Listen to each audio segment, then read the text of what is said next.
नहीं दिखा कोई।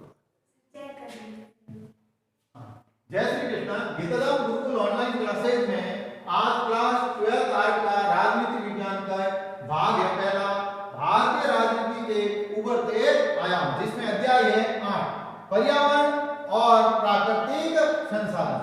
यानी पहले के समय में राजनीति का विषय नहीं था, ये पर्यावरण विज्ञान का विषय था या पर्यावरणविदों का विषय था।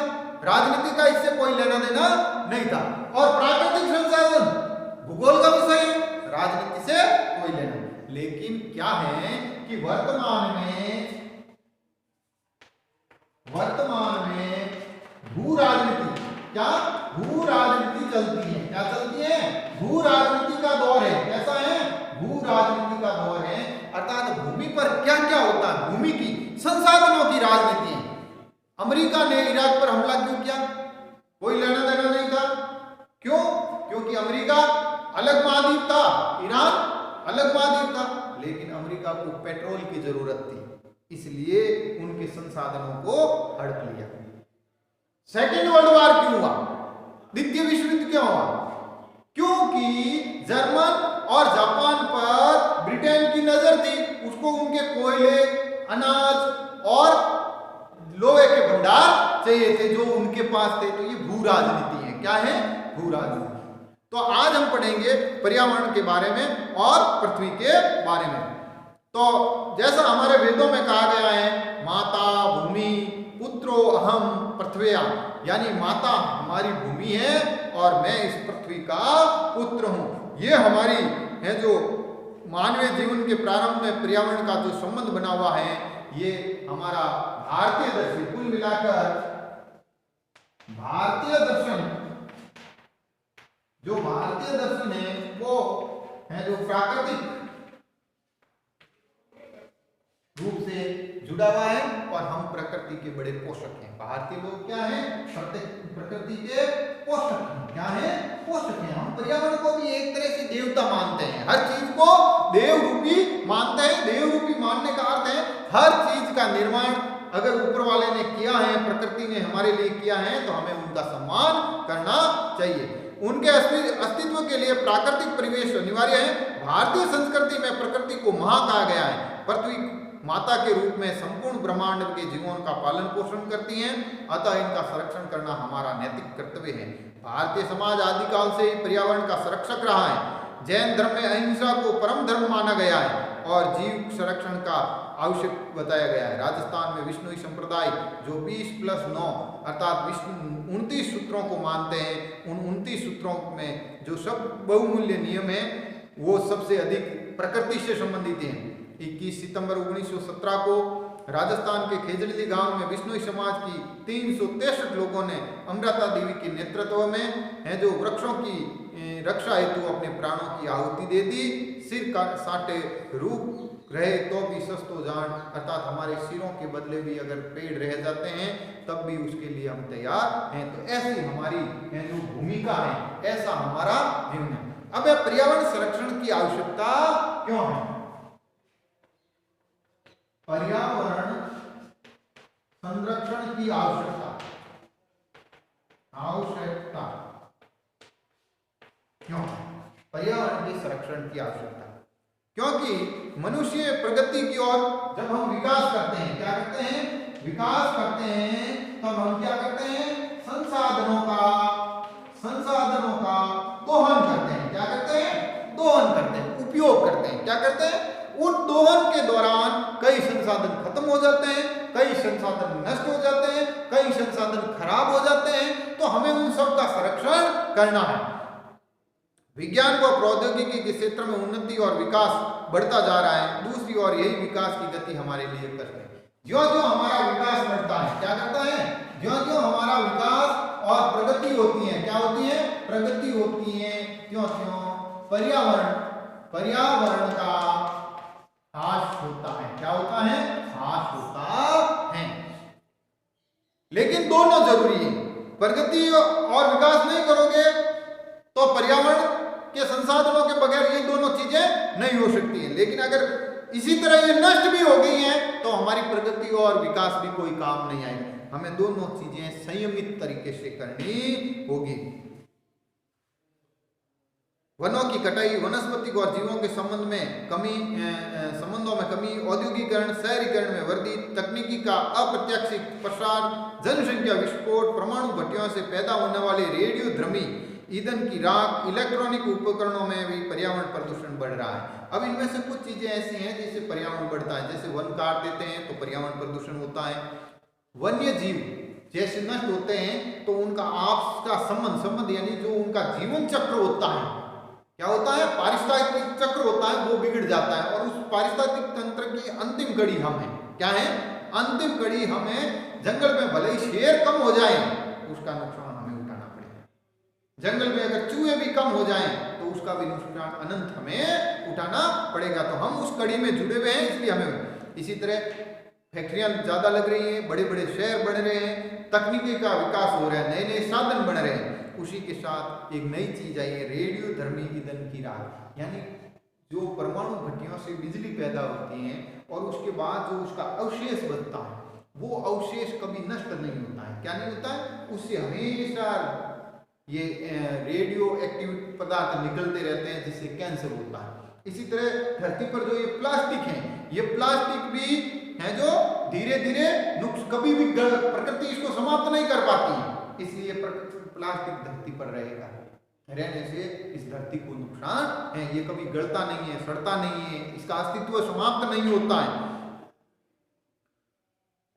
प्रकृति कब तक मनुष्य का साथ दे पाएगी ये अनुमान लगाना कठिन है। धरती का तापमान निरंतर बढ़ते रहने से ग्लोबल वार्मिंग आज विश्व के सम्मुख सबसे बड़ी चुनौती है। कौन सी चुनौती है? आज सबसे बड़ी समस्या है, कौन सी है समस्या है?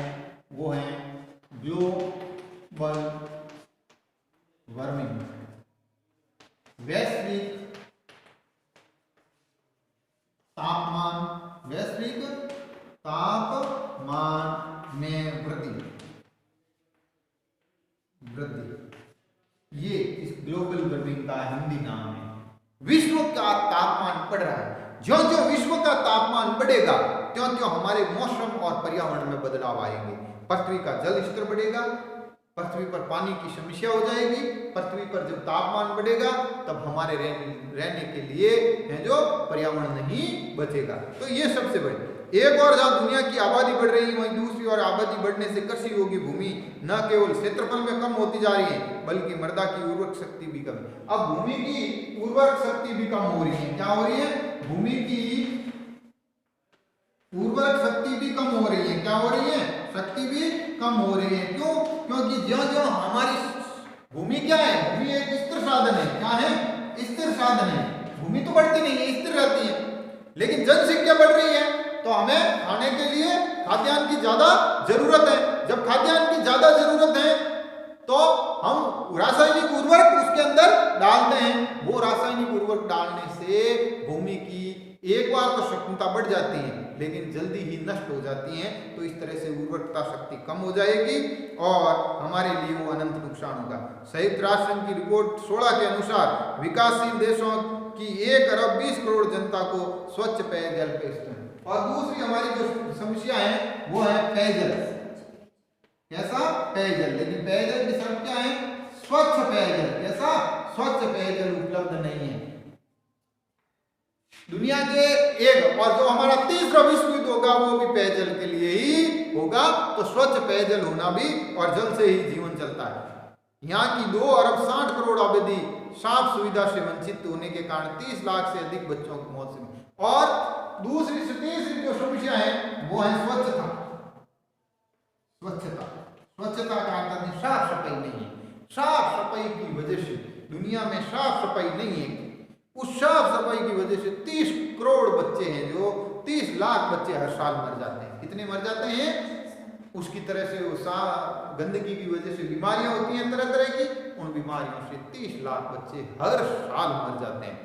विश्व में 97% जल महासागरों और समुद्रों में है, जो हमारे लिए दैनिक आवश्यकताओं की पूर्ति नहीं कर सकता है। दुनिया का 97% पानी किसमें है? समुद्रों में। और समुद्र का पानी हमेशा लवणीय होता है, खारा होता है वो हम पी नहीं सकते हैं, तो वो हमारे लिए कोई अनुपयोगी नहीं, ना वो किसी भी, और इसका अनुपयोगी का मतलब सिर्फ पीने में ही अनुपयोगी नहीं है, वो दैनिक कार्य में भी अनुपयोगी नहीं, यानी ना नहाने में काम आएगा, ना खेती में काम आएगा, ना किसी अन्य कार्य के लिए भी काम आएगा, तो वो लगभग हमारे लिए अनुपयोगी है, और उसके लिए हम हैं जो लगातार उसको ज्यादा ही ज्यों ज्यों तापमान बढ़ेगा तो ग्लेशियर पिघलेंगे, जो 3% बर्फ है वो बर्फ पिघलेगी तो वो जाकर किस में मिलेगा, समुद्र में, तो हमारा उल्टा पानी का स्रोत खत्म हो जाएगा।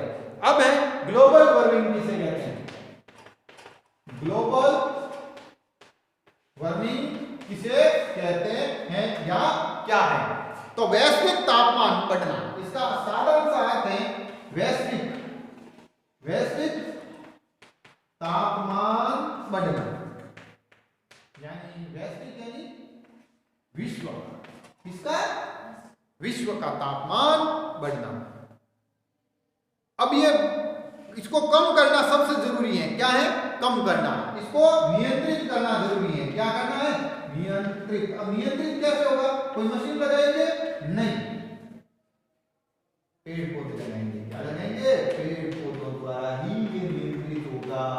जो काम हम बहुत धीमे कर रहे हैं, ज्यादा से ज्यादा पेड़ पौधे लगाएंगे तब ये है जो कंट्रोल होगा, लेकिन हम इस ओर को ध्यान देते नहीं है, उल्टा इनको कम कर रहे हैं, इनको नुकसान पहुंचा रहे हैं, इसलिए धीरे धीरे ये बढ़ता जाएगा, और ये साल दर साल बढ़ रहा है, और ये लगातार बढ़ रहा है, क्या कर रहा है, लगातार बढ़ रहा है, हर साल एक न एक पॉइंट बढ़ जाता है, एक से अधिक ही बढ़ता है। ग्लोबल वार्मिंग से पहले हमें ग्रीन हाउस प्रभाव को समझना पड़ेगा। एक चीज और है ग्रीन हाउस, क्या है, ग्रीन हाउस प्रभाव, विज्ञान में पढ़ा ग्रीन हाउस प्रभाव क्या है, पढ़ा है, हमारी पृथ्वी क्या है, पृथ्वी के चारों ओर वायु का घेरा है, क्या है, पृथ्वी के चारों ओर वायु का क्या है, घेरा है, क्या है, वायु है, क्या है, वायु है, क्या है, वायु है, और इस वायु के घेरे में एक गैस है, वायु का अर्थ गैस ही होता है ना, गैसों का घेरा है, इनमें ये एक गैस है ओजोन, क्या है, ओजोन, ओजोन मंडल, क्या है, ओजोन मंडल, एक घेरा है, वायु के घेरों में ही, पर्यावरण में जो उसमें वायु का घेरे में, वायुमंडल में ही, तो उस वायुमंडल में एक गैस है जिसका नाम है, वायुमंडल में एक गैस है, अलग अलग घेरे हैं, अलग अलग, उनमें एक घेरा है ओजोन मंडल। इस ओजोन मंडल में क्या है कि ये ओजोन मंडल जो सूर्य है, तो सूर्य में हाइड्रोजन का गोला है, वो हाइड्रोजन गैस परमाणु वाला मैटर चल रहा है, इसमें परमाणु बम जैसे चलता रहता है, कभी खत्म नहीं होगा, तो इनमें से गैसें निकलती है, क्या निकलती है, विकिरण निकलते हैं, क्या निकलते हैं, विकिरण निकलते हैं, उनमें से कुछ विकिरण हैं जो हानिकारक हैं, अल्फा, गामा और बीटा नाम की हानिकारक किरणें हैं जो हमारी पृथ्वी पर आती हैं, क्या है, लेकिन ये ओजोन कर्म क्या करते हैं, कुछ जरूरी चीजों को तो अंदर आने देती हैं, बाकी चीजों को वापस भेज देती हैं, क्या कर देती हैं, रिफ्लेक्ट कर देती हैं, क्या कर देती हैं, रिफ्लेक्ट कर देती हैं। लेकिन हमारे पृथ्वी पर हमने 3 चीजों का उपयोग बढ़ा लिया है, क्या बढ़ा लिया है, एक तो फ्रीज का, फ्रीज, एक एसी, एयर कंडीशनर, इन चीजों का, और एक है वातावरण के कोल्ड हाउसेज, उनका हमने कोल्ड हाउसेज का है जो चीजें बढ़ाई, तो इससे एक गैस निकलती है, क्या निकलती है, गैस निकलती है, उस गैस की वजह से ये ओजोन परत, ओजोन वाली जो परत है ये कमजोर हो गई, क्या हो गई, कमजोर हो गई, तो उस वजह से वो जो हानिकारक किरणें हैं, तो पराबैंगनी किरणें पृथ्वी पर आ रही हैं, इसलिए पृथ्वी का तापमान बढ़ रहा है, इसको कहते हैं ग्रीन हाउस इफेक्ट, क्या कहते हैं, ग्रीन हाउस इफेक्ट।